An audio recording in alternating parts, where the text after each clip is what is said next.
السلام علیکم ورحمۃ اللہ وبرکاتہ۔ بسم اللہ والحمد للہ والصلاة والسلام علی رسول اللہ، اما بعد۔ قال اللہ تبارک وتعالی وفی اموالہم حق للسائل والمحروم، صدق اللہ العظیم۔ محترم و محتشم ناظرین و سامعین، پچھلے چند دنوں پہلے 2-5 دنوں پہلے ایک خبر سرزمین ہندوستان کے یو پی سے بڑی دل دہلا دینے والی آئی تھی، اور سوشل میڈیا پر وہ نیوز اور وہ خبر کافی وائرل ہوئی کہ یو پی کے کسی جگہ کے ایک امام صاحب، جن کا نام حافظ وسیم صاحب رحمۃ اللہ علیہ ذکر کیا گیا ہے، ان کی خودکشی کی خبر آئی تھی۔ اور یہ خبر اہل مدارس اور اہل مساجد کے اور اہل اسلام کے دلوں کو جھنجھوڑ دینے والی خبر ہے۔ اور ان کے بارے میں بتایا کہ کسی جگہ امام تھے، اور اس کرونا اور کووڈ کے دور میں جب لاک ڈاؤن ہوا تو مسجد کے ٹرسٹیان اور ذمہ داران نے امامت کے منصب سے ان کو سبکدوش کر دیا، فارغ کر دیا، ہٹا دیا، اور تقریباً کئی مہینوں سے تنخواہ نہیں مل پا رہی تھی، اور کچھ قرضے اور قرض کے تلے بھی دبے ہوئے تھے، کچھ بیماریاں بھی تھیں۔ تو انہوں نے ان تمام معاشی تنگی کی وجہ سے، قرض وغیرہ کی وجہ سے یہ انتہائی قدم اٹھایا اور خودکشی کر لی۔ ان کے بارے میں بتایا جا رہا ہے تقریباً ایک بیوہ اور 6 بچے پسماندگان میں ہیں، ایک بچی ہے، ماں بقیہ سب چھوٹے چھوٹے لڑکے ہیں۔ تو یہ جو واقعہ ہے، اس واقعے کے بارے میں ہمیں بہت زیادہ سنجیدہ ہو کر سوچنے کی ضرورت ہے کہ اس خودکشی اور اس سوسائڈ کا ذمہ دار کون ہے۔ اللہ تعالیٰ کے یہاں اس حرکت کی جواب دہی کیا اس خودکشی کرنے والے امام صاحب سے ہی ہوگی؟ کیا قوم سے نہیں ہوگی؟ ذمہ داران قوم سے نہیں ہوگی؟ ٹرسٹیان اور ذمہ داران مسجد سے اس کی باس پرس نہیں ہوگی؟ یہ ہمارے لیے سوچنے والی بات ہے۔ یہاں پر یہ عاجز ایک بات یہ عرض کرے گا کہ دینی بیانات میں، بہت سارے علماء کے بیانات میں تقریباً کئی سالوں سے ایک بات سننے کو ملتی تھی، اور وہ ایک چیلنج کے درجے کی بات تھی، لیکن اس واقعے نے اس چیلنج کو بریک کر دیا اور توڑ دیا۔ وہ چیلنج یہ تھا کہ علماء اپنے واعظ میں یہ بات ذکر کرتے تھے کہ یہ تانا دیا جاتا تھا کہ اپنے بچوں کو اگر علم دین پڑھائیں گے تو وہ کھائیں گے کہاں سے، ان کا فیوچر کیا ہوگا، وہ کیا کھائیں گے، یہ تانا دیا جاتا تھا۔ تو علماء اپنے بیان میں کثرت کے ساتھ یہ بات ہم نے سنی ہے، یہ فرماتے تھے کہ آج تک کوئی ایک مثال ایسی بتا دو کہ مسجد اور مصلی کے ذمہ داران اور مدرسے سے منسلک افراد نے، جڑے ہوئے ساتھیوں نے اور علماء حضرات نے خودکشی کی ہو، اس کی ایک مثال بتا دو۔ فاقہ کشی کی وجہ سے، معاشی تنگی کی وجہ سے، حالات کی وجہ سے کسی نے اس طرح کا قدم اٹھایا تو ایک مثال نہیں بتا سکتے ہیں، جبکہ بڑے بڑے مالداروں کی اور بڑے بڑے دنیا داروں کی اور عیش و عشرت کے اسباب رکھنے والوں کی ہزاروں مثال ایسی آپ کو مل سکتی ہے۔ یہ ایک چیلنج کیا جاتا تھا، لیکن اس واقعے نے اس چیلنج کو توڑ دیا کہ یہ مسجد کے ذمہ امام صاحب تھے، مصلی سے جڑی ہوئی ہستی تھی، اور وہ اس انتہائی قدم اٹھانے پر مجبور ہوئے۔ سوشل میڈیا پر پھر مرچی مسالہ بھی لگتا ہے کہ فاقہ کشی بھی تھی، تحقیق سے پتا چلا کہ بھوک وغیرہ کا ایسا کوئی مسئلہ نہیں تھا، البتہ معاشی تنگی کا مسئلہ ضرور تھا، قرض اور بیماری کا مسئلہ ضرور تھا کہ لاک ڈاؤن کی وجہ سے تنخواہ نہیں مل پا رہی۔ اب اس موقع پر سوچنے کی ضرورت ہے کہ ہمارا اس موقع پر کیا فریضہ بنتا ہے۔ امت مسلمہ کے وہ افراد جن کو اللہ تعالیٰ نے مال کی دولت سے نوازا ہے، کیا وہ صرف مال جمع کرتے رہیں گے اور بٹورتے رہیں گے اور بڑھاتے رہیں گے؟ وہ کس دن کام آئے گا؟ وہ مال جمع کر کر کے کیا کریں گے؟ کس دن اس کو اپنے لیے وہ ذخیرہ آخرت بنائیں؟ حل من مزید، بس کیسے وہ اور بڑھ جائے، اسی کے ہوڑ میں اور دوڑ میں مسلمان لگا ہوا ہے۔ ان غریبوں کی طرف کون نظر کرے؟ کون ان کا ہاتھ تھامے گا؟ آخرت میں اللہ تبارک و تعالیٰ کو ہمیں جواب دینا پڑے گا کہ ان قوم کے ائمہ حضرات کی ہم نے کیا فکر کی۔ یہاں پر یہ بھی بات سمجھنی چاہیے کہ غربت کے مارے تو بہت سارے، لیکن علماء برادری میں جب غربت کی وجہ سے حالات آتے ہیں تو ایک بہت بڑی تعداد وہ ہوتی ہے جو عزت نفس اور سیلف ریسپیکٹ کی وجہ سے وہ دوسروں کے سامنے سوال نہیں کر پاتے ہیں، دستے سوال دراز نہیں کر پاتے ہیں، مانگنا تو دور کی بات، ان کی طبیعت اتنی اندر سے شریف النفس وہ ہوتے ہیں کہ اپنا قرضہ کسی کو مانگنا ان کے لیے بوجھ لگتا ہے جبکہ وہ ان کی ملکیت ہے۔ تو ایسے سیلف ریسپیکٹ والے لوگ ضرورت ہے اس بات کی کہ ان کو تلاش کر کے دیا جائے۔ جبھی تو اللہ تعالیٰ نے قرآن مجید میں ارشاد فرمایا وَفِي أَمْوَالِهِمْ حَقٌ، ان مالداروں کے مال میں حق ہے، لِلسَّائِلِ، مانگنے والے کا بھی اور محروم کا، جو اپنی ظاہری حالت کو اچھا رکھتا ہو۔ علماء برادری میں جو اس طرح کے حالات کا شکار ہوتے ہیں وہ عزت نفس کی وجہ سے کپڑا تو بڑا نفیس پہنتے ہیں، عطر وغیرہ بھی لگا لیتے ہیں، تو ان ظاہری حالات کو دیکھ کر لوگ یہ سمجھتے ہیں کہ یہ عالم صاحب، یہ ہمارے مسجد کے امام صاحب، ماشاءاللہ اللہ نے ان کو بہت دیا ہے، بس ان کا گزر ہو رہا ہے۔ اندر جھانکنے کی ضرورت ہے کہ وہ ہماری مسجد کے امام ہیں، قوم کے سردار ہیں، اللہ تعالیٰ نے ان کو منصب امامت سے نوازا ہے، اور نبی کریم علیہ السلام کے اس منصب کے یہ نائب ہیں، ان کے ساتھ ہم یہ حشر کریں، یہ سوچنے والی بات ہے۔ اسی طرح آج یہ ہوتا ہے کہ غریب کو دینے کے بجائے لوگ اسی کو دیتے ہیں جہاں ہمارا ویڈیو بنے، جہاں ہمارا نام ہو۔ امیر کو اور امیر کرنے کی فکر ہے، غریب کو امیر بنانے کی کوئی فکر نہیں۔ بس جہاں ہمارا نام ہو، جس کو ہم پہچانتے ہو، کوشش کرنا، حقدار کو تلاش کرنا، ضرورت مند کو تلاش کر کے دینا اور اس کی دل کی دعا نکلوا لینا، یہ بہت بڑی بات ہوتی ہے۔ آج اس کا ٹائم نہیں ہے ہمارے پاس۔ اور مسجد کے ٹرسٹیان اور ذمہ داران اور دینی مراکز کے جو ذمہ داران ہیں، اس وقت یہ واقعہ ہمارے لیے بہت بڑا لمحہ فکریہ ہے۔ یہ جو خودکشی کا واقعہ ہے، سوسائڈ کا واقعہ ہے جو امام صاحب نے کیا ہے، اس واقعے کے پس منظر میں یہ عاجز دو اپوزٹ باتیں، دو متضاد پہلو ذکر کرنا چاہتا ہے۔ اس وقت سکے کا دوسرا رخ آپ کی خدمت میں پیش کیا جا رہا ہے، انشاءاللہ اس سے فارغ ہو کر سکے کے پہلے رخ کی طرف بھی یہ عاجز آنے کی کوشش کرے گا۔ تو مسجد کے ٹرسٹیان اور ذمہ داران کے لیے یہ موقع اور یہ واقعہ بہت بڑا لمحہ فکریہ ہے۔ ہو سکتا ہے کہ ٹرسٹیان اور ذمہ داران کے پاس دینے کے لیے تنخواہ کے پیسے نہ ہو، سیلری کے لیے پیسے نہ ہو، بہت ممکن ہے، لیکن کیا یہ نہیں ہو سکتا تھا کہ جب ان کو فارغ کر دیا اور نکال دیا، مستعفی ہو گئے، تو مسجد کے اطراف کے جو لوگ تھے، صاحب ثروت اور صاحب حیثیت، وہ ذرا گھوم کر اندازہ لگاتے، تحقیق کرتے کہ اتنے سالوں سے جو امام صاحب ہم کو نماز پڑھا رہے تھے ان کا کیا حال ہے۔ سب کو معلوم ہے کہ اس وقت ان حالات میں اور کووڈ کے دور میں معاشی اور فائنینشلی حالات بڑے بڑے مالداروں کو پسپا کر چکے ہیں، تو ایک غریب آدمی کا کیا حل ہوگا، سب کو معلوم ہے۔ تو کیا ان لوگوں کی یہ ذمہ داری نہیں تھی کہ اپنے ان امام صاحب کی ذرا خبر لیتے کہ کیا حال چل رہا ہے، گھر میں اناج ہے یا نہیں، اور سیلری نہیں مل رہی ہے تو کس طرح گزران ہو رہا ہے؟ کیا یہ نہیں پوچھا جا سکتا تھا؟ کیا ان ذمہ داران اور ان مسلیان سے کل قیامت کے دن پوچھ نہیں ہوگی؟ یہ سوچنے کی بات ہے۔ اس کے ساتھ ساتھ یہاں ایک بات یہ بھی ہے کہ ٹرسٹیان اور ذمہ داران یہ سمجھتے ہیں تنخواہ دینے کے موقع پر بھی کہ بس یہ تو نیک لوگ ہیں، تھوڑے سے پیسے میں بھی ان کا گزر ہو جائے گا۔ ارے محترم، جتنا آپ کا ایک مہینے کا صرف دودھ کا خرچہ ہے، صرف اتنی سیلری آپ ایک امام صاحب کو اور ایک مؤذن صاحب کو دے رہے ہیں، ان کے بھی بچے ہیں، ان کی بھی ضروریات ہے، وہ بچے بھی اسکول پڑھ رہے ہیں، مدرسہ پڑھ رہے ہیں، اور دوسری آج کل کے زمانے میں بہت ساری مالی ضروریات لگی ہوئی۔ اب جب ہم ان کو مالی ضروریات سے اتنا دور اور کنارہ کش رکھیں گے تو ظاہر ہے کہ ان کی نماز میں وہ خشوع کیسے آ پائے؟ کیا ان کی نماز میں وہ مالی پرابلم نہ چاہتے ہوئے بھی نہیں آ جائیں گے کہ آج پیسے دینے ہیں، آج وہ پیسے لینے آنے والا ہے، آج اس کو چکانا ہے؟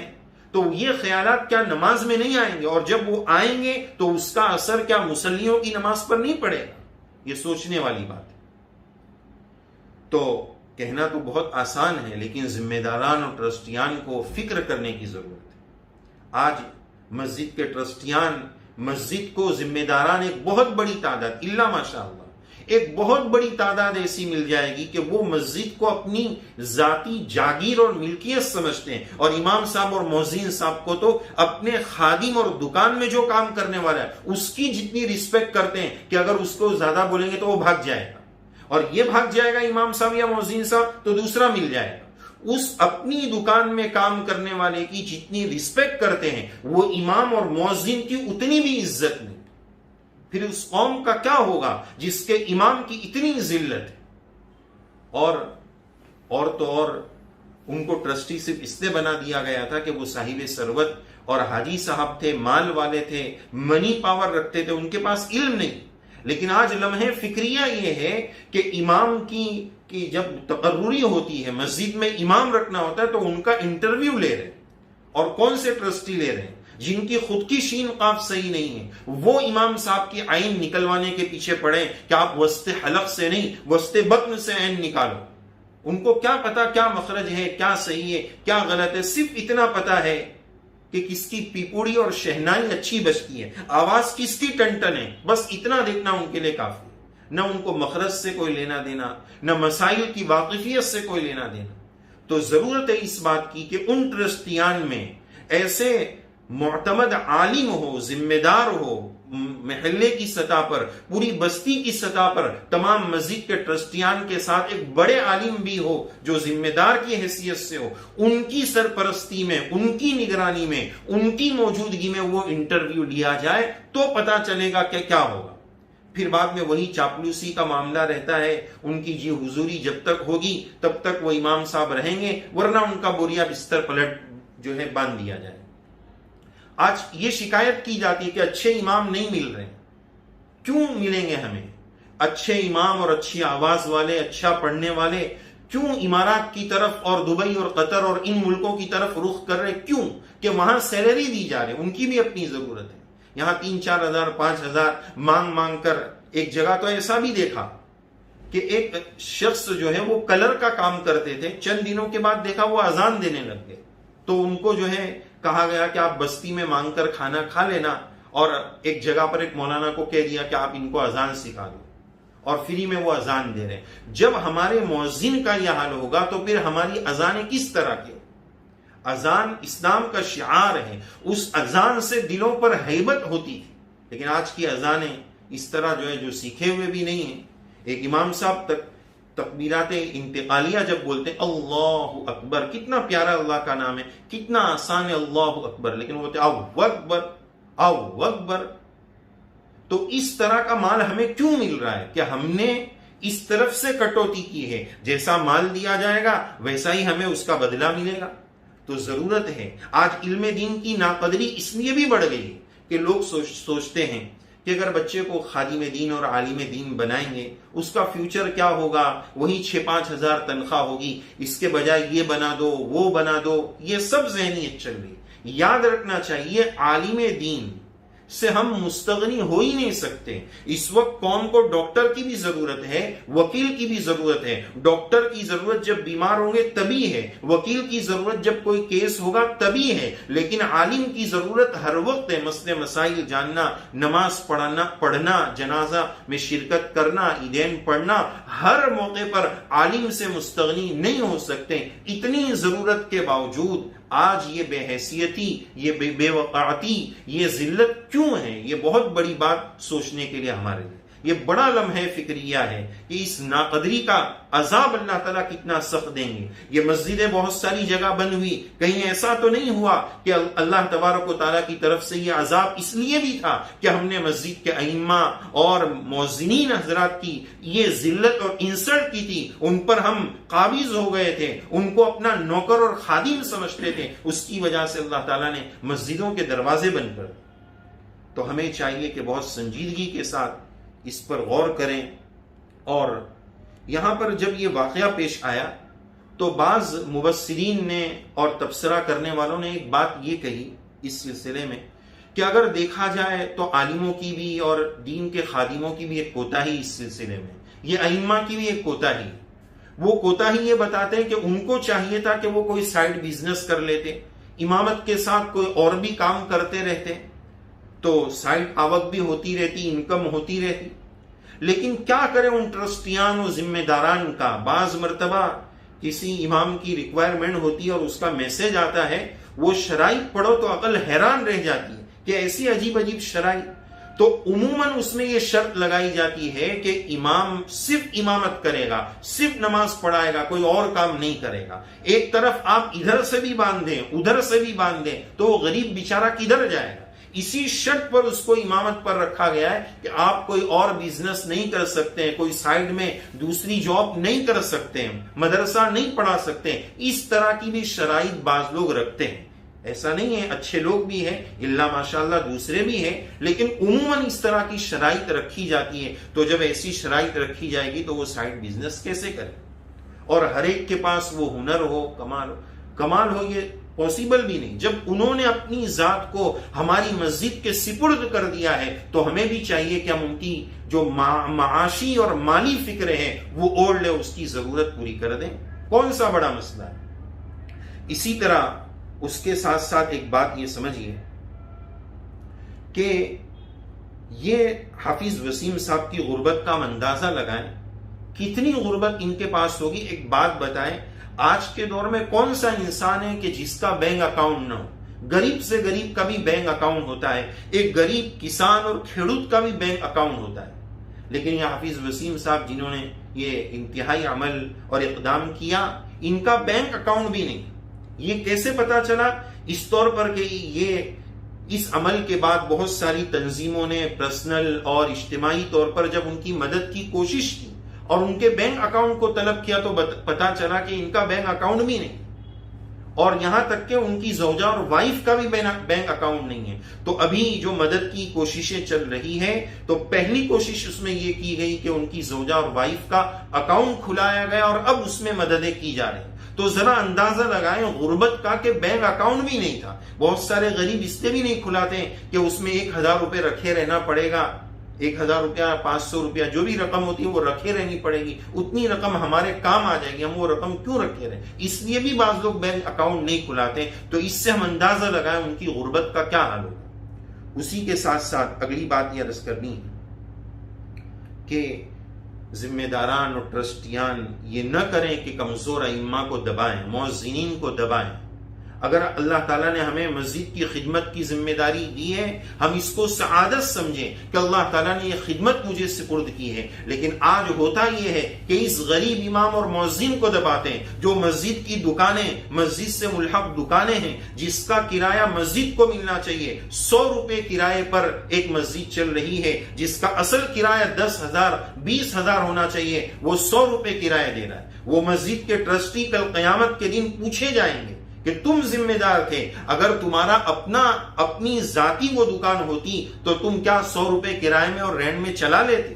اللہ کے گھر کی جو پراپرٹی تھی اس کے ساتھ ایسا سوتیلا ویوہار کیوں ہے؟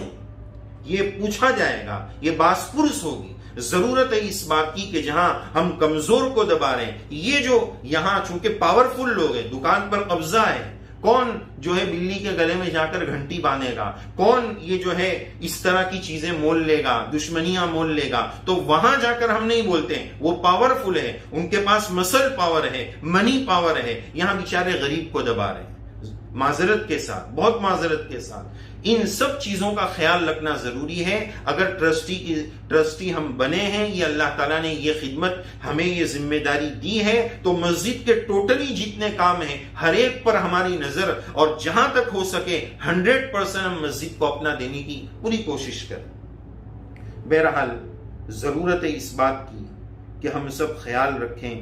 اور جب یہ واقعہ ہوا حافظ وسیم صاحب کا تو الحمدللہ ہوتا یہ ہے کہ کوئی بناؤ بن جاتا ہے، اس کے بعد ہماری قوم جاگتی ہے.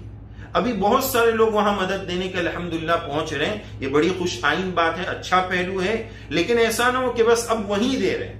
اس وقت ضرورت ہے، اس کووڈ اور لاک ڈاؤن کی وجہ سے بہت بڑی تعداد پورے ملک میں اور پوری دنیا میں ہمیں ایسی ملے گی، علماء کی ملے گی، ائمہ کی ملے گی، مؤذنین کی ملے گی اور دہاڑی مزدوری کرنے والوں کی ملے گی۔ صرف اماموں تک اور علماء تک یہ خاص نہیں ہے، یہ غربت ہر جگہ ہو سکتی ہے۔ تو تلاش کر کر کے ان غریبوں کا جو ہے ہم پیٹ بھریں، کہیں ایسا نہ ہو کہ اس طرح کے دوسرے واقعات کی خبریں آتی رہے اور ہمارے ضمیر کو تکلیف ہوتی رہے کہ میں تو بٹورتا رہا، جمع کرتا رہا، اور وہ بیچارے نانے شبینہ کے بھی محتاج رہے، ان کے پاس کھانے کی بھی تکلیف رہی۔ تو ہم تلاش کریں۔ اور جب لاک ڈاؤن ہوا تھا تو ابتدا میں بڑی تعداد میں لوگوں نے ریلیف کا کام کیا، مددیں کی، غریبوں تک پہنچایا، جس کی وجہ سے اس سال مدارس کو جو چندہ جاتا تھا وہ بہت کم مقدار میں ہوا۔ تو امت مسلمہ کا وہ طبقہ جو ہر سال اپنی زکوٰۃ و خیرات اور عطیات مدرسے کے حوالے کرتا تھا اور دین کی خدمت کا جذبہ رکھتے ہیں، مدرسے سے ربط رکھتے ہیں، مدارس اسلام کا قلعہ ہے، لہذا اگر ہم نے اس سال کی رقم وہاں نہیں پہنچائی ہے، ضرورت کے ساتھ اہتمام کے ساتھ اپنی وہ رقمیں جو ہر سال پہنچاتے تھے ضرورت مندوں کو بھی پہنچائے اور مدارس کا جو حق ہے وہ بھی ان کو پہنچائے۔ اگرچہ ابھی چالو نہیں ہوئے لیکن بہت سارے مدارس کے دوسرے مصارف ہیں، جو اساتذہ کرام ہیں ان کی تنخواہوں کا مسئلہ ہے، تو اپنی مددیں اللہ نے اگر نوازا ہے تو بخل نہ کریں، دینے والی ذات اللہ کی ہے، خوب اس سلسلے میں کوشش کریں اور اپنے مال کو غریبوں تک اور حقداروں تک تلاش کر کے پہنچائیں۔ نمائش نہیں کہ ویڈیو بنے گا اور فوٹو نکلے گا تو ہی دیں گے، چھپے ہاتھ اس طرح دو کہ دائیں ہاتھ سے دیے تو بائیں ہاتھ کو پتہ نہ چلا، اس طرح مدد کرنے کی ضرورت ہے۔ اللہ عز و جل ہم سب کو صحیح رخ پر جانے کی توفیق عنایت فرمائے۔ امت مسلمہ کے اہل ثروت اور اللہ نے جن کو مال سے نوازا ہے ان کو ہوش مندی کے ساتھ دین کی اس خدمت میں آگے بڑھ کر کام کرنے کی توفیق عنایت فرمائے، توفیق عمل سے نوازے۔ اب اگلی بات کی طرف آتے ہیں۔ یہ سکے کا ایک رخ تھا، سکے کا دوسرا رخ جو دین کے خدام کے لیے ہے کہ اس واقعے سے ہمیں کیا مورال ملا، دین کے خادموں کے لیے اس واقعے سے کیا سبق ہے، سمجھنے کی ضرورت ہے کہ یہ انتہائی قدم شریعت اور اسلام میں اس طرح کی خودکشی حرام ہے، گناہ کبیرہ ہے، بہت بڑا گناہ ہے۔ اللہ تعالیٰ نے ہمیں تو قرآن مجید دیا ہے، اس سے بڑی کوئی دولت ہو نہیں سکتی۔ خیرکم من تعلم القرآن وعلمہ، جو قرآن مجید سے وابستہ ہے، پڑھنے والا ہے، پڑھانے والا ہے، اس سے بہتر کوئی طبقہ ہو نہیں سکتا ہے۔ لسان نبوت اور نبی کریم علیہ السلام نے یہ بات فرما دی ہے تو بات بالکل پرفیکٹ ہے، صادق المصدوق نبی کریم صلی اللہ علیہ وسلم نے فرمایا۔ تو حوصلے کی ضرورت ہے۔ میرے پاس جو دولت ہے یہ دنیا کے مالداروں کے پاس وہ دولت نہیں ہے۔ اگر اللہ نے ہمیں قرآن مجید کی دولت سے نوازا ہے یہ بہت بڑی دولت ہے۔ یہ حالات، یہ اونچ نیچ، یہ تو زندگی کا حصہ ہے۔ نہیں ہجر ہے اچھا، نہیں وصال ہے اچھا، یار جس حال میں رکھے وہی حال ہے اچھا۔ اپنی تقدیر پر راضی رہنا، رب نے جو دیا ہے اس پر راضی رہنا، یہ انتہائی قدم، یہ بڑا سخت قدم ہے۔ نبی کریم صلی اللہ علیہ وسلم ایسے گنہگار کی نماز جنازہ تک نہیں پڑھاتے تھے۔ اندازہ لگائیں آپ کو ایسی حرکت سے کتنی تکلیف ہوتی تھی۔ مسئلے کی روشنی میں ان کی ایسے شخص کی جس نے سوسائڈ کیا ہے، کفن دفن بھی ہوگا، نماز جنازہ بھی پڑھی جائے گی، لیکن فقہا نے یہ بات لکھی ہے کہ جو حیثیت والے لوگ ہیں، بڑے لوگ ہیں، یعنی علماء برادری کے لوگ ہیں، جو نامچین لوگ ہیں، اس ایریے کے بڑے علماء ہیں، وہ ان کی نماز جنازہ میں نہ جائیں تاکہ لوگوں کو پتا چلے کہ یہ برا عمل ہے۔ بہرحال اس برے عمل میں ہماری قوم کا بہت بڑا کردار ہے، بہت بڑا دخل ہے، لیکن ہمیں چاہیے کہ سکے کے اس پہلے رخ کو بھی سمجھیں کہ ہمیں اللہ کی تقدیر پر راضی رہنا ہے، اور یاد رکھنا چاہیے کہ ہم خدام دین نبی کریم صلی اللہ علیہ وسلم کے وارث ہیں، اس ذات اقدس کے وارث ہیں جنہوں نے اپنے پیٹ پر 2 پتھر باندھے، اس ذات اقدس کے وارث ہیں جن کے گھروں میں کئی مہینے تک چولہا نہیں جلا، ہم تو ان کے وارث ہیں۔